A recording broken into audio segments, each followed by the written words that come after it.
Maayong adlaw mga kaigalaan, karon atong pagtun-an ang may tungod sa 2,300 ka mga adlaw.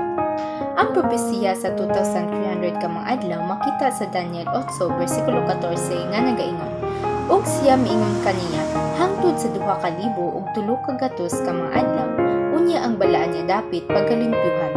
Kini usa ka dako nga saad nga naghisgot sa panahon sa pagpanglimpyo sa langit ng santuaryo.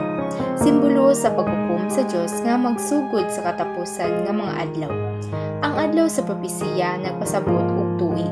Ezekiel 4:6 busa ang 2,300 ka mga adlaw katumbas sa 2,300 ka tuig.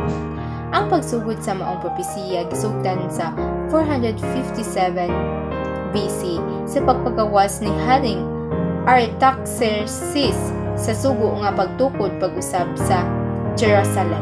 Daniel 9:25. Kung i-aplikar nato ang 2,300 ka tuig gikan niining petsa, moabot kini sa 1844 AD nga mao ang pagsugod sa langit ng paghukom. Ang investigative judgment kini nagpasabot nga gikan niadto hangtod karon si Kristo nagbuhat ingon atong dakong saserdote sa langit ng santuaryo.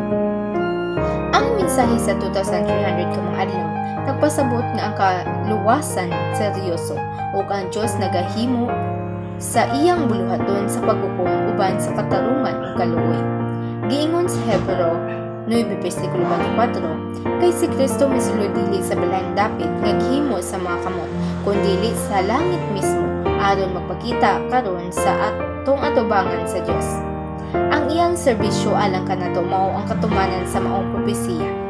Mga igsoon, ang 2,300 ka mga adlaw nagpasidaan og nagdasig kanato nga magpuyo nga matarong andam ug matinumanon. Ang paghukom nagapadayon karon ug hapit na kini matapos. Giingon sa Bugna 14 bersikulo 7, kahadlok kamo sa Dios ug hatagi siya og himaya kay miabot na ang oras sa iyang paghukom. Busa magmatinumanon kita sa Dios, magbantay sa atong pagkinabuhi ug magpabilin sa pagtuo kang Kristo. Aron sa iyang pagbalik, kita mahibal-an nga matinumanon ug matarong sa iyang atubangan. Ug lang katong atong pagkatunan karon may tungod sa 2,300 ka mga adlaw.